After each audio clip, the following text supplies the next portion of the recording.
الحمد للہ رب العالمین والصلاة والسلام علی سید الانبیاء والمرسلین اما بعد فاعوذ باللہ من الشیطان الرجیم بسم اللہ الرحمن الرحیم. پڑھیے الصلاۃ والسلام علیک یا رسول اللہ، الصلاۃ والسلام علیک یا حبیب اللہ، الصلاۃ والسلام علیک یا نبی اللہ وعلی آلک واصحابک یا نور اللہ. نویت سنت الاعتکاف. پیارے آقا مدینہ والے مصطفیٰ صلی اللہ تعالیٰ علیہ وآلہ وسلم پر جہاں درود پاک پڑھنے کے بے شمار فضائل احادیث مبارکہ میں آئے ہیں، وہیں پر درود نہ پڑھنے کی وعیدیں بھی بیان ہوئی ہیں. ایک جگہ پیارے آقا صلی اللہ تعالیٰ علیہ وسلم کا فرمان عبرت نشان ہے کہ جس کے پاس میرا ذکر ہوا اور اس نے مجھ پر درود نہ پڑھا اس نے جفا کی، یعنی بے وفائی کی. تو ہمیں چاہیے کہ جب بھی پیارے آقا صلی اللہ تعالیٰ علیہ وسلم کا ذکر خیر ہو آپ پر درود پاک پڑھیں، اور اس کے علاوہ بھی پیارے آقا صلی اللہ علیہ وسلم پر درود پاک پڑھنے کو اپنے معمول میں شامل کریں. صلو علی الحبیب صلی اللہ تعالیٰ علی محمد صلی اللہ تعالیٰ علیہ وآلہ وسلم صلاۃ و سلام علیک یا سیدی یا رسول اللہ. الحمدللہ حسب معمول پروگرام شرعی احکام کا سلسلہ جاری ہے. اس سے پہلے کہ باقاعدہ اس کا آغاز ہو، اچھی سی نیتیں کر لیتے ہیں. بخاری شریف کی پہلی حدیث پاک ہے انما الاعمال بالنیات، یعنی اعمال کا دار و مدار یہ نیتوں پر ہے. جتنی اچھی نیتیں زیادہ ہوں گی اتنا ہی ثواب بھی انشاءاللہ زیادہ ملے گا. میں یہ نیت کرتا ہوں کہ اللہ کی رضا حاصل کرنے کے لیے اول تاخر اس سلسلے میں شریک رہوں گا. یہاں پر جو سوالات کیے گئے ممکنہ صورت میں ان کے جوابات دینے کی کوشش کروں گا. جو کچھ بیان کیا گیا اس پر خود بھی عمل کرنے کی کوشش کروں گا. آپ اس میں بھی نیت کریں کہ اللہ کی رضا حاصل کرنے کے لیے اول تاخر اس سلسلے میں شریک رہیں گے. یہاں پر جو شرعی مسائل بیان کیے گئے اس پر خود بھی عمل کریں گے اور اپنے دیگر مسلمان بھائیوں تک بھی یہ باتیں پہنچانے کی کوشش کریں گے. علم دین کی تعظیم کی نیت سے باادب ہو کر اس سلسلے میں شریک رہیں گے. اللہ تعالیٰ مجھے بھی اور آپ کو بھی عمل کرنے کی توفیق عطا فرمائے. السلام علیکم. وعلیکم السلام ورحمۃ اللہ وبرکاتہ. علماء کرام کیا فرماتے ہیں کہ اٹیچ باتھ روم میں وضو کرنا کیسا ہے؟ اٹیچ باتھ میں وضو کرنا جائز ہے، لیکن اٹیچ باتھ میں وضو کرنے میں جو ہے وہ وضو کی سنتیں اور وضو کی مستحبات جو ہیں ان کا ترک لازم آئے گا. کہ وضو اصل میں 4 فرائض کا نام ہے. وضو میں جو 4 فرض ہیں اگر ان فرائض کو کسی نے ادا کر لیا اس کا وضو ہو گیا. یعنی چہرہ دھونا، دونوں ہاتھ کونیوں سمیت دھونا، اسی طرح چوتھائی سر کا مسح کرنا، اور چوتھا فرض دونوں پاؤں ٹخنوں سمیت دھونا. تو کسی شخص نے وضو کے یہ 4 فرائض پورے کر لیے اس کا وضو ہو گیا. تو اٹیچ بات میں اگر وضو کیا اور یہ وضو کے 4 فرائض پورے کر لیے تو ایسی صورت میں وضو ہو جائے گا. لیکن جو وضو کی سنتیں مستحبات ہیں ان کا ترک لازم آئے گا. کہ وضو سے پہلے بسم اللہ پڑھنا یہ سنت ہے، وضو سے پہلے بسم اللہ پڑھنا سنت ہے. بیٹھ کر وضو کرنا یہ سنت ہے. اسی طرح وضو کے دوران ذکر و اذکار کرنا یہ مستحب ہے. ہر اس دھوتے وقت کی دعا جو ہے یہ منقول ہے کہ یہ اس دھوتے وقت یہ دعا پڑھیں، یا قادرو پڑھیں. وضو کرتے ہوئے یا قادرو پڑھیں. اس کا فائدہ یہ ہوگا کہ آپ دشمن کے اغوا کرنے سے محفوظ رہیں گے. دشمن آپ کو اغوا نہیں کر سکے گا اگر آپ وضو کرتے ہوئے یا قادرو پڑھتے رہیں گے. اور درود پاک پڑھنا یہ بھی بہتر ہے دوران وضو. تو آپ درود پاک بھی پڑھیں یا قادری بھی پڑھیں. تو اب جب آپ اٹیچ بات میں وضو کریں گے تو یہ سب سنتیں چھوٹ جائیں گی کہ وہاں پر آپ زبان سے ذکر نہیں کر سکتے، کیونکہ WC ہے ساتھ ہی جیسے غسل خانہ بنا ہوا ہے. تو نجاست کے پاس یہ ذکر اللہ کرنا، اللہ کا ذکر کرنا یہ منع ہوتا ہے. تو وہاں پر ذکر نہیں ہوگا. تو جب ذکر نہیں ہوگا تو آپ کچھ پڑھ نہیں پائیں گے. وضو سے پہلے بسم اللہ نہیں پڑھ پائیں گے. اور پھر عموماً ہوتا یہ کہ اٹیچ بات میں بیسن میں وضو کیا جاتا ہے تو کھڑے ہو کر وضو کیا جاتا ہے. بیٹھ کر وضو کرنا یہ مستحب ہے، سنت ہے. تو اس کا ترک لازم آتا ہے. تو اس طرح اگر آپ اٹیچ بات میں وضو کریں گے تو وضو تو ہو جائے گا، لیکن وضو کی جو سنتیں ہیں مستحبات ہیں ان کو چھوڑنا لازم ہے. البتہ اگر اٹیچ بات میں آپ پورشن بنا کہ جو واش روم والا پورشن ہے وہ الگ ہو جائے اور جو غسل خانے والا پورشن ہے وہ الگ ہو جائے، دونوں الگ الگ پارٹیشن بن جائیں۔ اس کا مطلب یہ ہے کہ درمیان میں دیوار کھڑی کر دیں، یا پھر ایلومینیم کی دیوار کھڑی کر دیں، یا پھر کوئی ایسی آڑ لگا دیں، کوئی ایسی شیٹ لگا دیں کہ دونوں الگ الگ پارٹیشن بن جائیں، کہ واش روم الگ ہے، غسل خانہ الگ ہے۔ اب دونوں الگ الگ پارٹیشن بن گئے تو ایسی صورت میں اگر آپ غسل خانے کی جگہ پر وضو کرتے ہیں، وہ ایک الگ پارٹیشن ہے، تو پھر آپ جو ہے وہ ذکر اللہ کر سکیں گے، زبان سے جو ہے وہ ذکر کر سکیں گے، بسم اللہ پڑھ سکیں گے، تو یہ سب سنت ہے، آپ اس پر عمل کر سکیں گے۔ شرط یہ ہے کہ پارٹیشن کرنے کی صورت میں بھی وہاں پر بدبو نہ آ رہی ہے۔ اگر تو واش روم سے بدبو اس جگہ آ رہی ہے، تو بدبو آ رہی ہے تو ایسی صورت میں پھر زبان سے ذکر اللہ کرنا یہ منع ہوگا، کہ بدبو کی جگہ پر اللہ کا ذکر کرنا یہ منع ہے۔ اچھا، واٹس ایپ کے ذریعے ایک بھائی نے سوال یہ کیا کہ اگر کسی پہ غسل فرض ہو جائے تو جو اس کے کپڑے ناپاک ہوئے ہیں، اب وہ غسل کرنے کے بعد وہی ناپاک کپڑے دوبارہ پہن لے تو اس کا ایسا کرنا کیسا؟ تو اس کا جواب یہ ہے کہ بعض لوگ یہ سمجھتے ہیں کہ اگر کپڑے ناپاک ہو جائیں، کپڑے پر گندگی لگ جائے تو وہ پورے ہی کپڑے ناپاک ہو گئے، اب غسل کرنے کے بعد بھی آپ وہ کپڑے پہن ہی نہیں سکتے، وہ پورے کپڑے ناپاک ہو گئے۔ تو ایسا نہیں ہے، درست مسئلہ یہ ہے کہ کپڑے کے جس حصے پر ناپاکی لگی ہے صرف وہی حصہ ناپاک ہوگا، بدن کے جس حصے پر ناپاکی لگی ہے صرف وہی حصہ ناپاک ہوگا۔ اگر کپڑے کے کسی حصے پر ناپاکی لگی ہے، گندگی لگی ہے، نجاست لگی ہے، اس نجاست کو دور کر دیا، کپڑا پاک ہو گیا۔ پورا کپڑا دھونا ضروری نہیں ہے، ایسا نہیں ہے کہ کپڑے کے کسی حصے پر ناپاکی لگے تو آپ پر لازم ہے کہ اب آپ پورا کپڑا دوبارہ سے دھوئیں، نہیں، جس جگہ ناپاکی لگی ہے، جس جگہ گندگی لگی ہے، اس جگہ کو اگر پاک کر لیا جائے، اس گندگی کو دور کر دیا جائے تو کپڑا پاک ہو جائے گا۔ تو اب اگر کسی پر غسل فرض ہو گیا ہے، کپڑے کے کسی حصے پر ناپاکی لگی ہے تو وہ اس ناپاکی کو دور کر دے، غسل کرنے کے بعد وہ اسی کپڑے کو دوبارہ پہن سکتا ہے، کیونکہ کپڑے پاک ہو چکے ہیں، جس جگہ ناپاکی لگی تھی اس نے وہ ناپاکی دور کر دی۔ اور بالفرض اگر کسی نے اس گندگی کو دور نہیں کیا اور غسل کرنے کے بعد وہی کپڑے پہن لیے، تو اب اگر وہ نجاست خشک ہو گئی ہے، اب دوبارہ کپڑے پہننے کی صورت میں وہ ناپاکی جو ہے وہ آپ کے جسم پر نہیں لگے گی، کپڑے تو خشک ہو گئے، تو ایسی صورت میں وہ کپڑے پہننا یہ گناہ نہیں ہے، کپڑے پہن سکتے ہیں، کیونکہ وہاں سے نجاست چھوٹ کر آپ کے بدن پہ نہیں لگ رہی، تو وہ کپڑے پہن سکتے ہیں۔ ہاں، اگر نماز پڑھنی ہے تو پھر یہ خیال رکھنا ہوگا کہ نماز سے پہلے اس گندگی کو دور کرنا ہوگا، کپڑوں کو پاک کرنا ہوگا، پھر اس کے ایک جدا گانا مسائل ہیں۔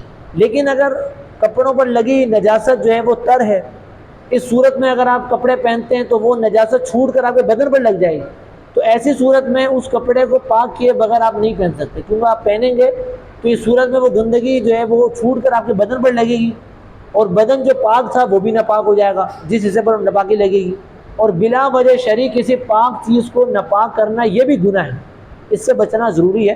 تو یہ تفصیل ہے کہ اگر آپ نے کپڑے کو کے اس حصے کو پاک کر لیا اور غسل کرنے کے بعد آپ نے وہی کپڑے دوبارہ پہن لیے تو اس میں کوئی گناہ والی بات نہیں۔ حضرت، یہ جو وطر ہم عشاء کے ٹائم چھوڑ دیتے ہیں، تہجد کی نماز پڑھیں گے، اس میں آخر میں وطر ہم ادا کریں گے، تہجد کی نماز پڑھ کے آخر میں وطر ادا کریں گے۔ مہینے میں کبھی کبھار اگر جاگ نہیں ہوتی، اذان ہو رہی ہوتی ہے یا ہو گئی ہوتی ہے، مثلا ایسے کوئی ماحول ہوتا ہے، تو وہ وطر ادا کب کیے جائیں وہ ذرا بتا دیں مہربانی۔ دیکھیں، جس کو جاگنے پر اعتماد ہو، جس کو اس بات کا یقین حاصل ہو کہ میں اٹھ کر عشاء کے وقت کے اندر وطر پڑھ لوں گا، اس کے لیے بہتر بھی یہی ہے کہ وہ پھر تہجد کے وقت وطر ادا کرے، یعنی آخری وقت میں جو عشاء کا آخری وقت ہوتا ہے اس وقت تہجد ادا کریں اور اس کے ساتھ وطر ادا کریں، جس کو جاگنے پر اعتماد ہو، یہ افضل ہے۔ اور اس میں بھی علماء نے طریقہ یہ بیان کیا ہے کہ جب وہ اٹھے گا تو پہلے وہ تہجد پڑھے گا، اس کے بعد وطر پڑھے گا، یہ افضل ہے۔ لیکن یہ اسی وقت ہے کہ جب آپ کو یقین ہو کہ میری آنکھ کھل جائے گی اور میں وطر پڑھ لوں گا، اور اگر ایسا ہے کہ آنکھ کھلنے کا یقین نہیں ہے، یا پھر آپ اتنی دیر سے سو رہے ہیں کہ اب خدشہ ہے کہ شاید آنکھ نہ کھلے، تو پھر ایسی صورت میں آپ وطر پڑھ کے سوئیں، کیونکہ ایسا نہ ہو کہ آپ وطر پڑھے بغیر سو جائیں اور صبح آپ کی آنکھ نہ کھلے تو وہ وطر کی نماز ہی قضا ہو جائے، تو یہ پھر وطر کی نماز قضا کرنا جائز نہیں ہوگا۔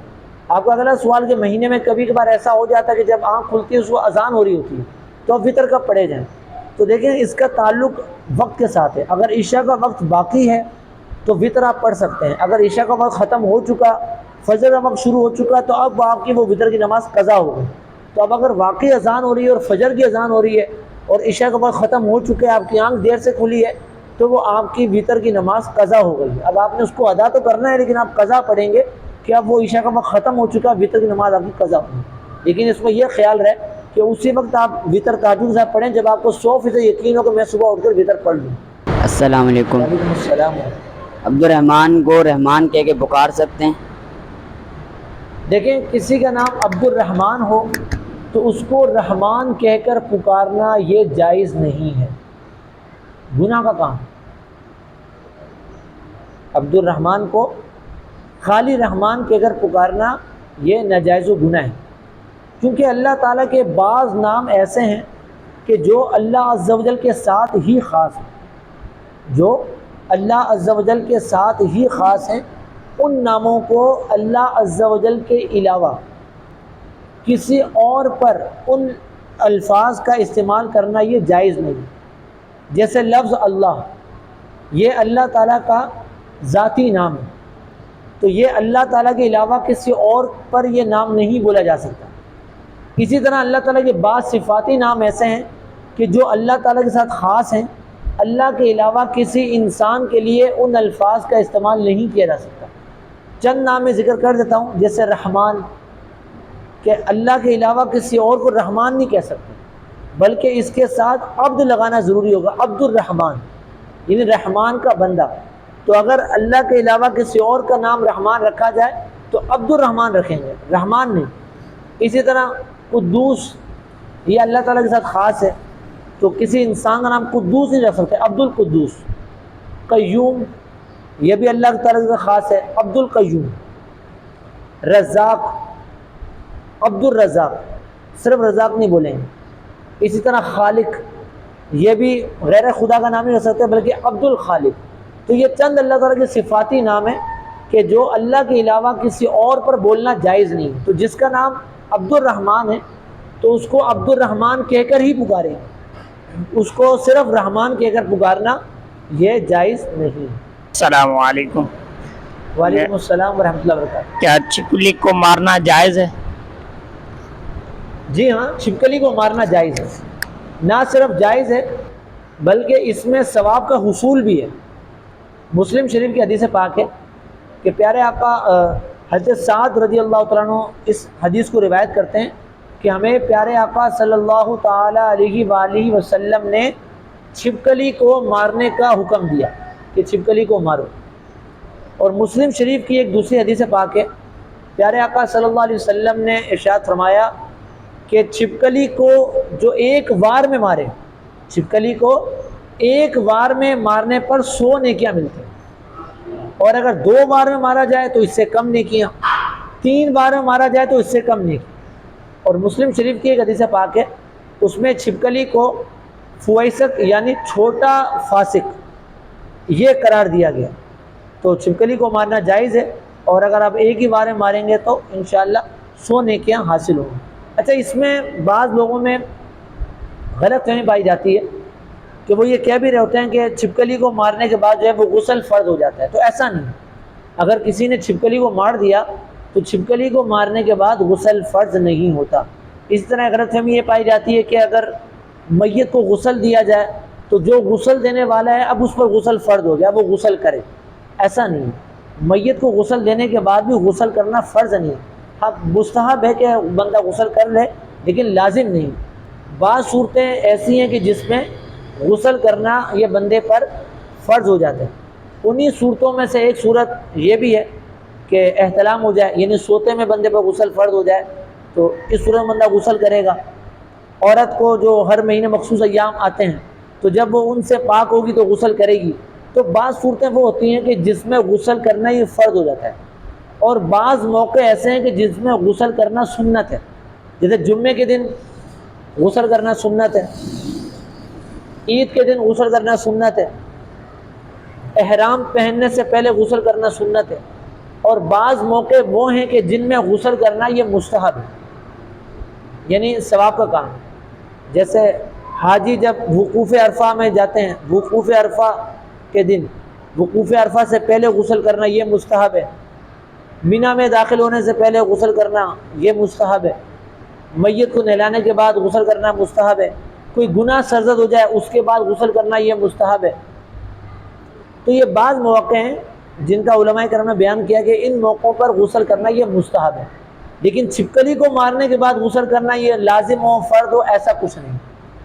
لیکن یہاں پر یہ یاد رہے کہ چھپکلی کو اگر آپ نے مارا تو چھپکلی کا جو خون ہے وہ نجاست غلیظہ ہے، تو اگر وہ خون بندے کے کپڑوں پر لگ جائے یا جسم پر لگ جائے تو اس کو پاک کرنا ہوگا۔ چھپکلی کو مارا، گرگٹ کو مارا یا چوہے کو مارا تو اس کا جو خون اگر لگ گیا تو وہ خون ناپاک ہے، اس جگہ کو پاک کرنا ہوگا۔ اچھا، واٹس ایپ کے ذریعے ایک سوال یہ ہوا کہ مکڑی کے جالے لگے ہوتے ہیں تو کیا ان جالوں کو صاف کر سکتے ہیں، مکڑی کو مار سکتے ہیں؟ تو مکڑی کو مارنا یہ جائز ہے اور مکڑی کے جالے صاف کرنا یہ بھی جائز ہے، بلکہ علماء کرام فرماتے ہیں کہ مکڑی کے جالوں کو صاف کر دینا چاہیے، ورنہ اگر مکڑی کے جالے لگے رہیں گے تو ایسی صورت میں تنگ دستی آئے گی، غربت آئے گی۔ تو لہذا اگر گھر میں صفائی ستھرائی کرتے ہوئے کہیں آپ کی نظر پڑتی ہے کہ مکڑی کے جالے لگے ہوئے ہیں تو ان جالوں کو صاف کرنا یہ جائز ہے اور صاف کر دینا چاہیے تاکہ تنگ دستی سے حفاظت رہے۔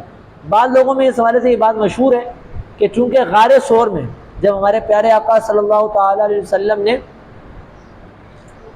غار ثور کو اپنی پناہ میں لیا تھا، 3 دن آپ غار ثور میں تشریف فرما رہے تھے، تو کفار مکہ جب آپ کی تلاش میں تھے تو اس غار کے منہ پر مکڑی نے جالا بن دیا تھا۔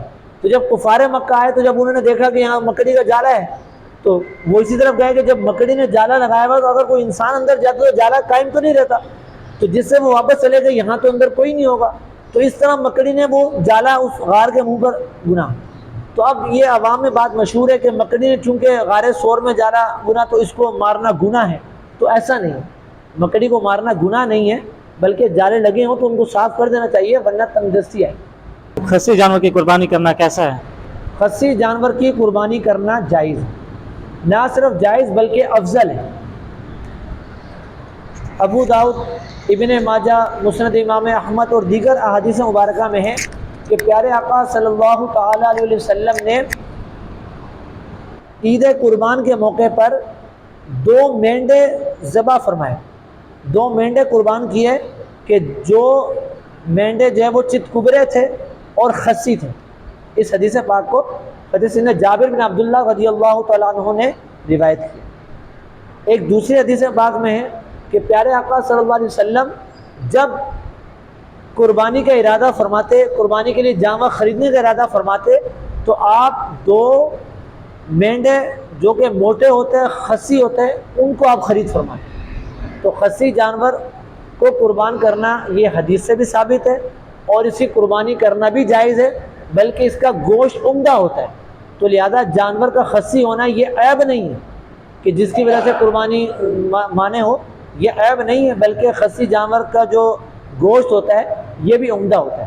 اچھا، ایک سوال واٹس ایپ کے ذریعے قربانی کے حوالے سے یہ کیا گیا کہ جو قربانی کے 3 دن ہیں، 10 ذی الحجہ کی صبح صادق سے لے کر 12 ذی الحجہ کی غروب آفتاب تک، تو 12 ذی الحجہ کی غروب آفتاب سے پہلے جو قربانی کا جانور ہے اس کا گوشت بن جانا ضروری ہے یا چھری پھر جانا کافی ہے؟ تو اس کا جواب یہ ہے کہ اگر کسی نے 12 ذی الحجہ کی غروب آفتاب سے پہلے جانور کے گلے پر چھری پھیر دی، جانور کو ذبح کر دیا تو اس کی قربانی ہو گئی، اگرچہ وہ اب اس کا گوشت جو ہے وہ غروب آفتاب کے بعد بنائے، لیکن غروب آفتاب سے پہلے چھری پھر جانا یہ ضروری ہے۔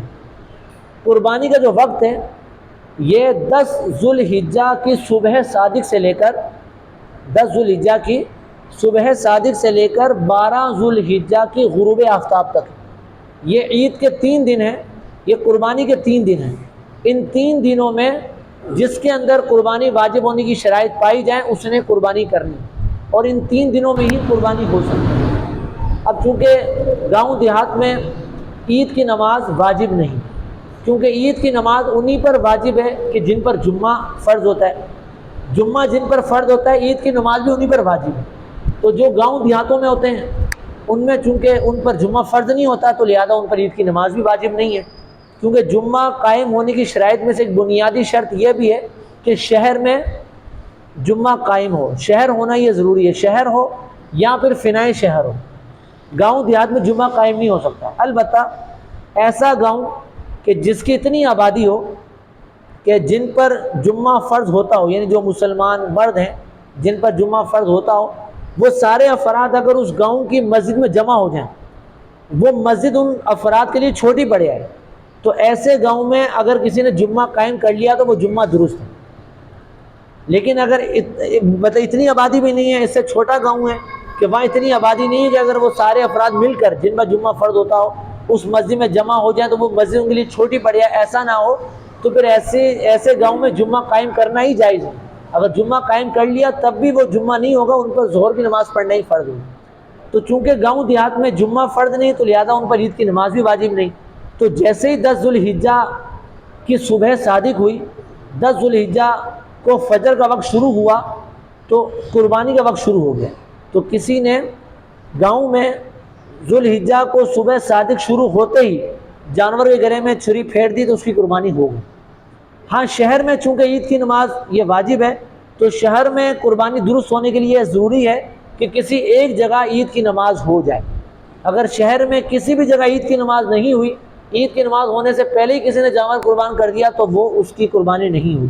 تو جو شخص شہر میں رہتا ہے وہ اگر چاہتا ہے کہ میری قربانی جلدی ہو جائے تو اس کا طریقہ یہ ہے کہ وہ اپنا جانور کسی گاؤں میں بھیج دے، کہ گاؤں میں تو وقت پہلے شروع ہو جائے گا، وہ اگر سے شہر میں لیکن اس کا جانور جو ہے وہ گاؤں میں ہے، تو جب گاؤں میں ٹائم ہو گیا اور اس کے جانور پر گاؤں میں جو ہے وہ چھری پھر گئی تو اس کی قربانی درست، اگر جو اس نے عید کی نماز نہ پڑھی، کیونکہ جانور کہاں ہیں؟ گاؤں میں، اور گاؤں میں عید کی نماز واجب نہیں ہے اور وہاں پر عید کا وقت شروع ہو چکا، قربانی کا وقت شروع ہو چکا صبح صادق ہوتے ہی، تو اب قربانی اس کی درست ہے۔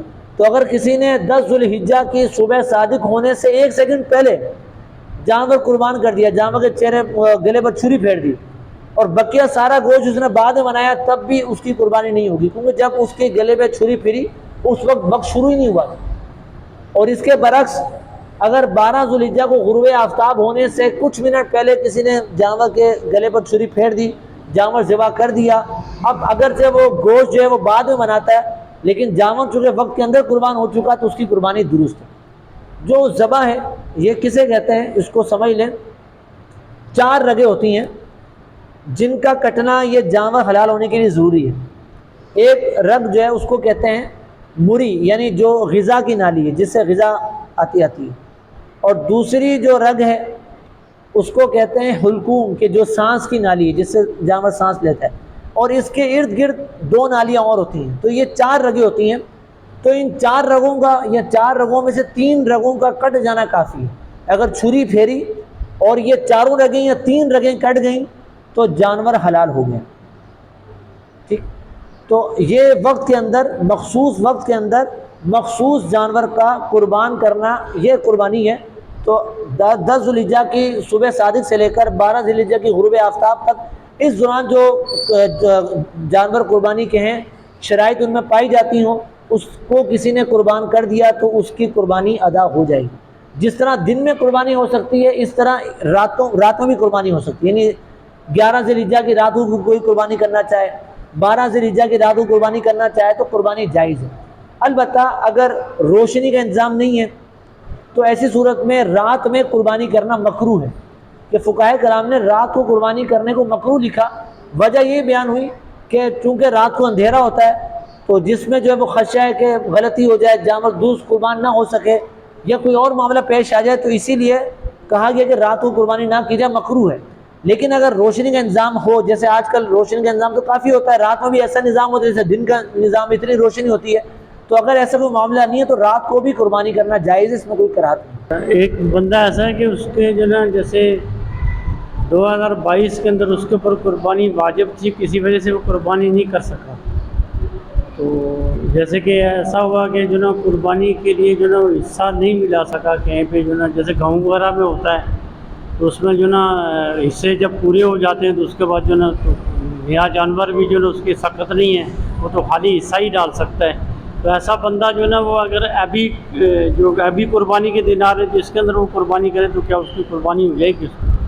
دیکھیں پچھلے سال اس پر قربانی واجب تھی 2022 میں، لیکن اس نے قربانی نہیں کی، قربانی کا وقت گزر گیا۔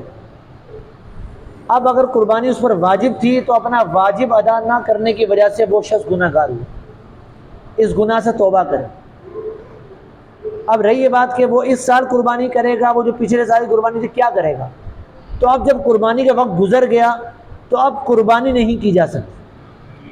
اب قربانی کی قضا یہ ہے کہ جس سال اس نے قربانی نہیں کی اس سال جو بکری کی قیمت تھی، یعنی درمیانے درجے کی بکری کی جو قیمت تھی اس سال، وہ قیمت اس کو صدقہ کرنا ہوگی۔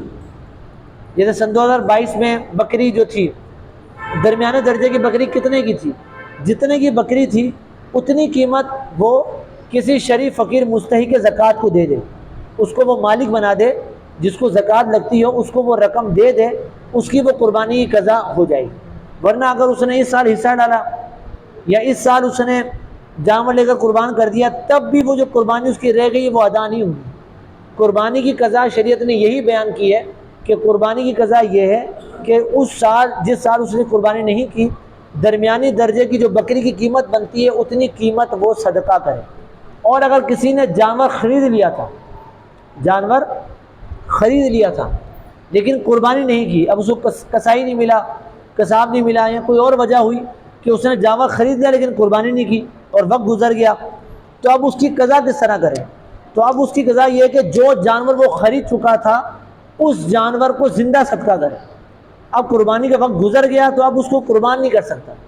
اور اگر اس نے ایسا نہیں کیا، وہ جانور خرید چکا تھا، وقت گزر گیا اور اس نے وقت گزرنے کے بعد اس کو ذبح کیا، تو اب ذبح کرنے کے بعد اس جانور کو صدقہ کرے، اور ذبح کرنے کے بعد جو اس کی قیمت میں کمی آئی ہے وہ قیمت بھی صدقہ کرے۔ تو یہ قربانی کی جو قضا ہے۔ اب قضا میں دوبارہ قربانی بندہ نہیں کر سکتا۔ اچھا، قربانی سے متعلق ہی ایک سوال یہ ہوا کہ ایک بھائی نے سوال کیا کہ جیسے اس سال 29 تاریخ کو ایک جو ایکسپیکٹڈ ہے، توقع کی جا رہی ہے کہ 29 جون کو عید ہوگی، جمعرات کا دن، تو اب وہ کہہ رہے ہیں کہ تقریباً عید کے 10 دن بعد ان کی بہن کی شادی ہے، تو وہ جو قربانی کا گوشت ہے وہ اس قربانی کے گوشت کو شادی میں استعمال کر سکتے ہیں؟ جیسے جو شادی کی تقریب ہوگی، ہمایوں کی تقریب ہوگی یا اور کوئی کھانا ہوگا تو اس کھانے میں قربانی کا گوشت استعمال کر لیں تو اس سے ان کی قربانی پہ فرق تو نہیں پڑے گا؟ تو اس کا جواب یہ ہے کہ قربانی جو اصل نام ہے وہ قربانی کے جو ایام ہیں ان ایام میں جانور کے گلے پر چھری پھر جانے کا نام، چھری پھر گئی، جانور حلال ہو گیا، قربانی ادا ہو گئی۔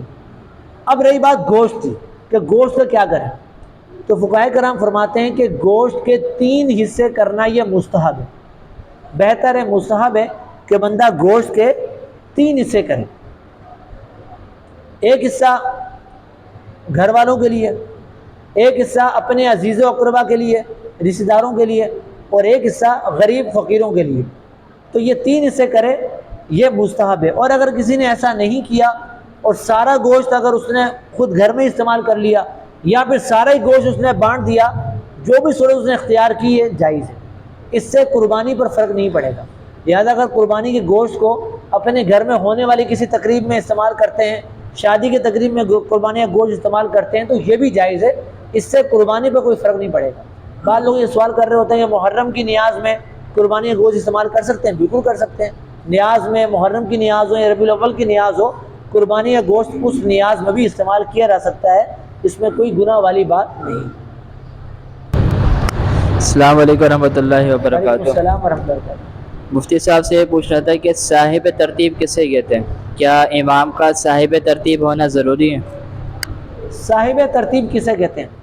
صاحب ترتیب اس شخص کو کہتے ہیں کہ جو بالغ ہونے کے بعد نماز کا ایسا پابند ہو کہ بالغ ہونے کے بعد اس کی کوئی نماز قضا نہ ہوئی، یعنی جب سے اس پر نماز فرض ہوئی ہے تب سے وہ نمازیں ادا کر رہا ہے، اس کی کوئی نماز قضا نہیں ہوئی، ایسا شخص کہلاتا ہے صاحب ترتیب۔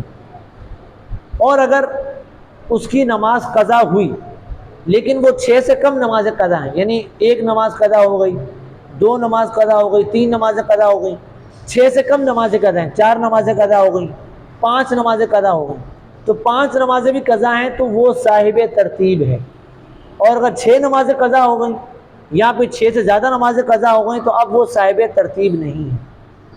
صاحب ترتیب کے لیے حکم یہ ہے کہ جو شخص صاحب ترتیب ہے کہ جس کی نمازیں قضا ہیں، جیسے 4 نمازیں قضا ہیں، 5 نمازیں قضا ہیں، اس کے لیے حکم یہ ہے کہ وہ جب تک پچھلی قضا نمازیں ادا نہ کر لے اگلی نماز ادا نہیں کر سکتا، کہ وہ صاحب ترتیب ہے۔ اگر 5 نمازیں قضا ہیں تو اس پر لازم ہے کہ پچھلی 5 نمازیں ادا کرے، اس کے بعد اگلی نماز ادا کرے۔ اگر صاحب ترتیب کی فجر کی نماز قضا ہو گئی، اب وہ مسجد میں آیا جمعے والے دن، فجر کی نماز کی قضا ہو گئی، جمعے کا خطبہ چل رہا ہے، حالانکہ خطبے کے وقت کوئی سی بھی نماز پڑھنا جائز نہیں ہے، بلکہ جو مسجد میں آ گیا اس کے لیے حکم یہ ہے کہ وہ خطبہ آپ توجہ کے ساتھ سنیں۔ لیکن صاحب ترتیب کے لیے حکم یہ ہے کہ اگر سے خطبہ ہو رہا ہے وہ پہلے فجر کی نماز جو قضا ہوئی وہ ادا کرے گا، اس کے بعد جمعہ پڑھے گا، اور اگر اس کو جمعہ مل جاتا ہے ٹھیک ہے، اگر جمعہ نہیں ملتا تو وہ ظہر کی نماز پڑھے گا، بھلے جمعہ اس کا نکل جائے لیکن جو اس کی پچھلی قضا نماز ہے پہلے اس کو وہ ادا کرے۔ تو یہ صاحب ترتیب کے لیے حکم۔ تو صاحب ترتیب جو ہے اس کو نمازوں میں ترتیب باقی رکھنا یہ لازم ہے۔ ہاں اگر اس کی 6 نمازیں قضا ہو گئیں یا 6 سے زیادہ نمازیں قضا ہیں، اب ایک تعداد بدقسمتی سے کہ جو صاحب ترتیب نہیں ہے، بالغ ہونے کے بعد ان کی کئی نمازیں قضا ہوئی ہوتی ہیں، کبھی پڑھ لی کبھی نماز نہیں پڑھی، تو وہ صاحب ترتیب نہیں ہے، تو ان کے لیے حکم نہیں ہے کہ نماز میں ترتیب رکھنا۔ ان کے لیے یہی ہے کہ وہ جلد سے جلد جو ہے وہ حساب لگائیں اور جتنی ان کی نمازیں قضا ہو گئی ہیں ان نمازوں کو ادا کر لیں۔ اب کسی پر 2 سال کی نمازیں قضا تھیں، 3 سال کی نمازیں قضا تھی، اس نے ادا نہیں کی، اب اس نے کرنا شروع کی، اس نے توبہ کی، اب اس نے نمازیں ادا کرنا شروع کی، کرتے کرتے کرتے یہاں تک کہ جتنی نمازیں اس کی قضا تھی اس نے ساری قضا نمازیں ادا کر لی، تو اب ایسا شخص بھی صاحب ترتیب ہو گیا۔ اب اس کے لیے بھی ترتیب کا وہ احکام آ گئے کہ اب جب وہ صاحب ترتیب ہو گیا تو اب اگر اس کی کبھی نماز قضا ہو جاتی ہے، اب جیسے صاحب ترتیب تھا، فجر کی نماز کی قضا ہو گئی، اب وہ مسجد میں آیا، ظہر کی جماعت ہو رہی ہے، تو اب وہ سوچتا ہے کہ یار چلو میں پہلے ظہر کی نماز پڑھ لوں، جماعت کے ساتھ نماز پڑھ لوں، پھر میں جو ہے وہ فجر کی نماز قضا کر لوں گا۔ حالانکہ اس کو پتہ ہے کہ میری فجر کی نماز قضا ہے، وہ صاحب ترتیب ہے، تو وہ جماعت سے نماز نہیں پڑھے گا، پہلے اپنی فجر کی نماز پڑھے گا، فجر کی نماز پڑھے گا، جماعت مل گئی تو ٹھیک ہے، نہیں تو پھر اپنی ظہر کی نماز پڑھے گا۔ ورنہ یاد ہوتے ہوئے اس نے اگر فجر کی نماز کے بجائے جماعت سے ظہر کی نماز پڑھ لی تو اس کی ظہر کی نماز بھی نہیں ہوگی، اس پر یہ حکم ہوگا کہ وہ پہلے فجر کی نماز پڑھے پھر ظہر کی نماز پڑھے۔ اب بعض صورتیں ایسی ہوتی ہیں کہ ترتیب ساقط ہو جاتی ہے، جیسے فجر کی نماز قضا ہو گئی، ظہر کی نماز قضا ہو گئی، اب عصر کی نماز میں اتنا کم وقت رہ گیا، کیا وہ اگر فجر اور ظہر کی نماز پڑھنے جائے گا تو عصر کی بھی قضا ہو جائے گی، تو اب وقت کم رہ گیا، تو اب اس کے لیے حکم یہ کہ پہلے عصر پڑھے بعد میں وہ قضا نمازیں پڑھے، کیونکہ وقت کم رہ گیا، تو وقت کی تنگی کے باعث ترتیب ساقط ہو جاتی ہے۔ اور بعض دفعہ ایسا بھی ہوتا ہے کہ بندہ صاحب ترتیب تھا اس کو یاد ہی نہیں رہا، صاحب ترتیب تھا اس پر ترتیب فرض سے اس کو یاد ہی نہیں رہا کہ بھی میرے پاس نماز قضا بھی ہے، اس نے ظہر پڑھ لی، ظہر کے بعد اس کو یاد آیا میری تو فجر کی نماز قضا ہوئی تھی، تو اب اگر وہ بھول گیا تھا، اس کو یاد نہیں رہا، تو وہ جو اس نے ظہر کی نماز پڑھی تھی وہ اس کی نماز ادا ہو گئی۔ ہاں اگر اس کو نماز کے دوران یاد آ گیا، صاحب ترتیب تھا، نماز کے دوران یاد آ گیا کہ میری تو فجر کی نماز قضا ہوئی ہے، تو جیسے ہی نماز کے دوران یاد آیا اس کی نماز ٹوٹ گئی، اب وہ پہلے پچھلی نماز قضا کرے گا پھر اس کے بعد اگلی نماز پڑھے گا۔ تو اللہ تعالیٰ ہم سب کو صاحب ترتیب بنائے کہ جو نماز قضا اگر کسی پر ہیں بھی تو وہ جلد سے جلد حساب لگائے اور ساری قضا نماز ادا کر لے۔ جب وہ ساری قضا نماز ادا کر لے گا تو انشاءاللہ وہ بھی صاحب ترتیب بن جائے گا۔ نیت یہ کر لیں کہ اگر ہم صاحب ترتیب نہیں ہیں تو مرنے سے پہلے صاحب ترتیب بنیں گے، تاکہ ہم دنیا سے اس حال میں جائیں کہ ہمارے پر کوئی قضا نماز باقی نہ ہو۔ اور دوسرا سوال یہ کیا گیا کہ کیا امام کے لیے صاحب ترتیب ہونا ضروری ہے؟ تو ایسا نہیں ہے، اگر کوئی امام ہے وہ صاحب ترتیب نہیں ہے، امامت کی شرائط اس میں پائی جاتی ہیں تو اس کا امامت کروانا درست ہے اور اس کے پیچھے نماز پڑھنا درست ہے۔ امام کا صاحب ترتیب ہونا یہ امامت کی شرائط میں سے نہیں ہے۔ امامت کی شرائط وہ یہ ہیں کہ مسلمان ہو، عاقل ہو، بالغ ہو، صحیح العقیدہ ہو، یعنی اس کے عقائد درست ہو، مرد ہو اور شرعی معذور نہ ہو۔ یہ معذور شرعی ایک مطلب کہ اس طرح ہے، یعنی ایسا شخص کہ جس کو ایک پوری نماز کا وقت ایسا اس کا گزر گیا کہ وہ عذر کے سبب وضو کر کے نماز ادا کرنے پر قدرت نہ رکھتا ہو، تو ایسا شخص کہلاتا ہے شرعی معذور۔ تو شرعی معذور نہ ہو اور درست انداز سے قرات کرنے پر قادر ہو، تو جس میں یہ شرائط پائی جائیں تو وہ امامت کا اہل ہے، امامت کے مصلی پر کھڑا ہو سکتا ہے۔ امامت کی شرائط میں صاحب ترتیب ہونا یہ کوئی شرط نہیں ہے۔ جب واٹس ایپ کے ذریعے ایک سوال یہ ہوا کہ مقتدی امام کے پیچھے تکبیر کہے گا، یعنی جیسے امام صاحب رکوع میں جاتے ہوئے اللہ اکبر کہتے ہیں، سجدے میں جاتے ہوئے اللہ اکبر کہتے ہیں، تو کیا یہ مقتدی بھی اللہ اکبر کہے گا؟ اس کے لیے کیا حکم ہے؟ تو دیکھیں جو تکبیر تحریمہ ہے، جو سب سے پہلی تکبیر ہے کہ جس کے ذریعے بندہ نماز میں داخل ہوتا ہے، یعنی اللہ اکبر کہہ کے بندہ نماز میں داخل ہوتا ہے تکبیر تحریمہ، یہ نماز کی شرائط میں بھی شامل ہے اور نماز کے فرائض میں بھی شامل ہے۔ یعنی نماز کی شرائط میں سے آخری شرط تکبیر تحریمہ ہے اور نماز کے فرائض میں سے پہلا فرض تکبیر تحریمہ ہے، اللہ اکبر کہہ کر یہ نماز میں داخل ہونا۔ لفظ اللہ اکبر کہنا یہ واجب ہے۔ اگر کسی نے اللہ اکبر کے علاوہ کوئی اور لفظ استعمال کیا، جیسے اللہ تعالیٰ کہہ دیا، اللہ عز و جل کہہ دیا، اس کے علاوہ کوئی اور لفظ استعمال کر لیا تو اس کا واجب ترک ہوگا، لیکن نماز اس کی ہو جائے گی۔ اب قصداً واجب ترک کرنے کی بنا پر اس کی نماز واجب الادا ہوگی۔ تو یہ تکبیر تحریمہ ہے، یہ نماز کی شرط بھی ہے اور نماز کے فرائض میں بھی ہے۔ تو یہ تو کہنی ہے، اتنی آواز سے کہنی ہے کہ اپنے کان سن لیں، اللہ اکبر کہہ کر نماز میں شامل ہونا ہے۔ امام بھی اللہ اکبر کہے گا اور پیچھے مقتدی بھی اللہ اکبر کہتے ہوئے نماز میں شامل ہوں گے۔ اس کے علاوہ رکوع میں جاتے ہوئے اللہ اکبر کہنا یہ سنت ہے، رکوع سے کھڑے ہوتے ہوئے سمیع اللہ لمن حمیدہ کہنا یہ سنت ہے، سجدے میں جاتے ہوئے اللہ اکبر کہنا یہ سنت ہے۔ تو یہ جو تکبیرات ہیں، رکوع میں جاتے ہوئے، سجدے میں جاتے ہوئے، سجدے سے اٹھتے ہوئے، ان تکبیرات کو کہنا یہ سنت ہے۔ تو امام کہے گا یہ سنت ہے، پیچھے مقتدی بھی یہ کہے گا کہ اس کے لیے بھی یہ سنت ہے کہ وہ رکوع میں جاتے ہوئے اللہ اکبر کہے، سجدے میں جاتے ہوئے اللہ اکبر کہے، اس کے لیے بھی یہ سنت ہے۔ اور امام کے لیے یہ بھی سنت ہے کہ وہ رکوع میں جاتے ہوئے، سجدے میں جاتے ہوئے بلند آواز سے تکبیرات کہیں تاکہ پیچھے مقتدی تک آواز پہنچے، اور مقتدی کے لیے تو یہی ہے کہ اتنی آواز سے کہے کہ اپنے کام سن لیں۔ تو امام سمیع اللہ لمن حمیدہ کہے گا اور جو مقتدی ہے وہ ربنا ولک الحمد کہے گا، اور جو اکیلا نماز پڑھ رہا ہے، جو جماعت سے نماز نہیں پڑھ رہا، اکیلا نماز پڑھ رہا ہے، وہ دونوں کہے گا، سمیع اللہ لمن حمیدہ بھی کہے گا اور ربنا ولک الحمد بھی کہے گا۔ اچھا، اس میں مختلف الفاظ ہیں، ربنا لک الحمد، ربنا ولک الحمد، اللہم ربنا ولک الحمد۔ تو کوئی سے بھی آپ الفاظ استعمال کر لیں درست ہے، لیکن سب سے بہتر یہ ہے کہ اللہم ربنا ولک الحمد، کہ یہ کہہ جائیں کہ اس میں الفاظ زیادہ ہیں۔ تو یہ جو تکبیرات ہیں اس کو تکبیرات انتقالات کہتے ہیں۔ تو یہ امام کے لیے بھی سنت ہے اور مقتدی کے لیے بھی سنت ہے۔ پھر ایک سوال یہ ہوا کہ اگر کوئی مسبوق ہے کہ جس کی ایک سے زیادہ رکعتیں فوت ہو گئی ہیں، وہ جب امام کے سلام پھیرنے کے بعد اپنی بقیہ نماز پڑھنے کے لیے کھڑا ہوگا تو کیا وہ اللہ اکبر کہے گا؟ بالکل کہے گا، اللہ اکبر کہتے ہوئے نماز کے لیے کھڑا ہوگا، اور آگے جو نماز کے افعال کرے گا اس میں بھی تکبیر کہے گا، اس کے لیے بھی سنت ہے۔ اچھا، ایک سوال یہ ہوا کہ کیا یہ بات درست ہے کہ جمعہ جو ہے یہ غریبوں کا حج ہے؟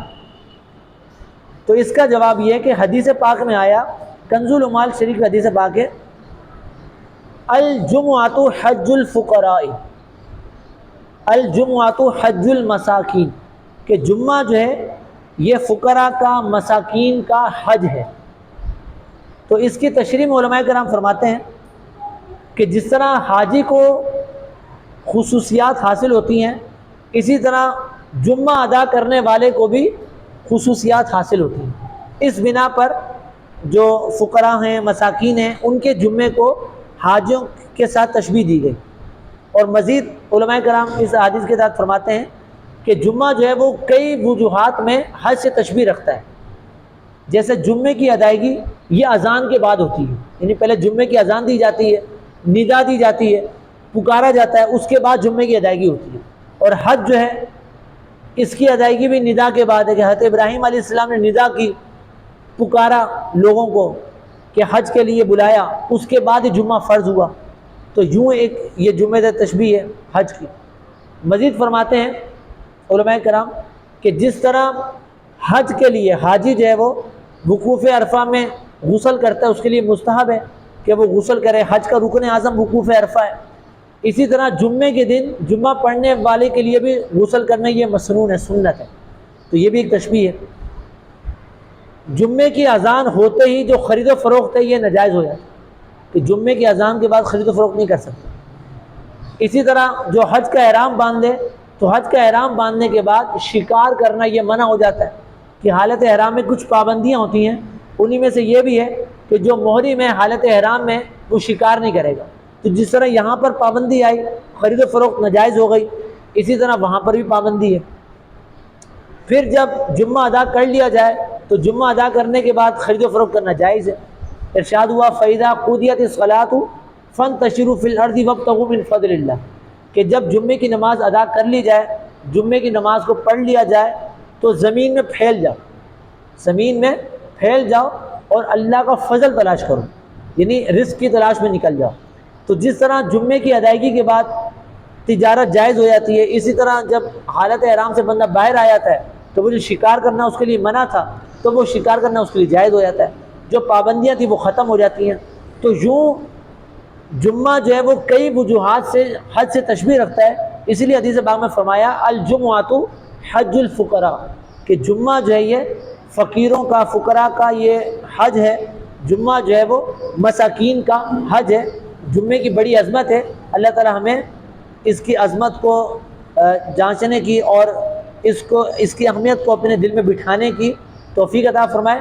اور جمعے کے دن جو ہے ایک عظمت ہے کہ بندہ اہتمام کرتا ہے، غسل کرتا ہے، غسل کے بعد جو ہے وہ نماز ادا کرتا ہے، تو اس میں کوشش کرنی چاہیے کہ خوب اہتمام کرے، غسل کا خوشبو لگائے، اور جتنا جلد ہو سکے وہ جماعت میں آ کر شامل ہو، کہ امام سے بندہ جتنا قریب ہوگا، بعض روایت ایسی بھی ہیں کہ امام سے بندہ جمعے میں جتنا قریب ہوگا وہ جنت میں بھی اتنا ہی قریب ہوگا، اور جتنا پہلے آئے گا اس کو ثواب بھی اتنا زیادہ ملے گا، اور جتنا لیٹ آئے گا اتنا ہی اس کے ثواب میں کمی آتی جائے گی، یہاں تک کہ جب امام خطبے کے لیے کھڑا ہو جاتا ہے، خطبہ شروع ہو جاتا ہے، تو جو فرشتے ہوتے ہیں جو رجسٹر میں نام لکھتے ہیں آنے والوں کا، تو وہ رجسٹر بند کر کے اب وہ خطبے میں شریک ہو جاتے ہیں۔ اب جو بعد میں جمعے کے لیے آتا ہے تو اس کی انٹری نہیں کی جاتی، یعنی اب اس کو ثواب وہ نہیں ملتا کہ جو شروع میں آنے والے کو ثواب ملتا ہے۔ تو جتنا جمعے کا اہتمام کریں گے، جلدی آ کر شریک ہوں گے، اتنا انشاءاللہ اس پر ثواب زیادہ ملے گا۔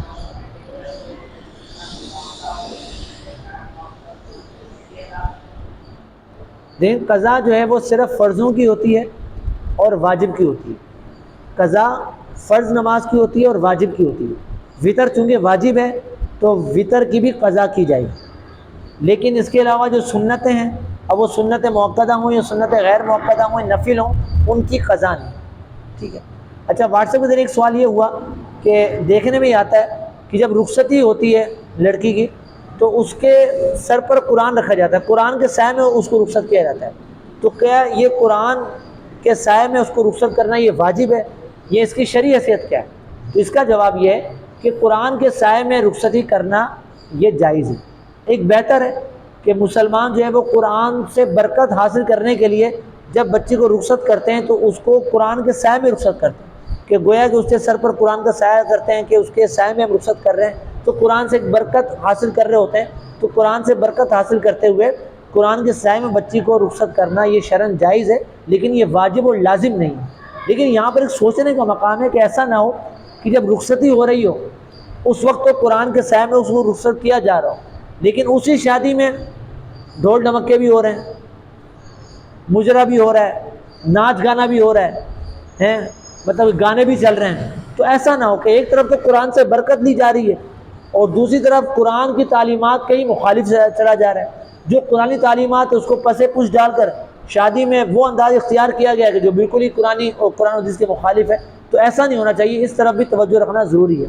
اور مزید اس میں یہ بھی ہے کہ جو قرآن کو پکڑے ہوئے ہے، یعنی جس نے قرآن کو پکڑا ہوا ہے اس کو رخصت کر رہا ہے، تو اس کا باوضو ہونا بھی ضروری ہے، کہ بلا حائل قرآن کو چھونا بے وضو ہونے کی حالت میں یہ جائز نہیں ہے۔ ہاں اگر قرآن جزدان میں لپٹا ہوا ہے، اور عام طور پر ایسے ہی ہوتا ہے، قرآن جزدان میں لپٹا ہوا ہوتا ہے، اگر قرآن جزدان میں لپٹا ہوا تو ایسی صورت میں اس کو بے وضو بھی پکڑا جا سکتا ہے کہ وہ ایک جزدان میں لپٹا ہوا ہے، اب اس کو بلا حائل چھونا نہیں پایا جا رہا۔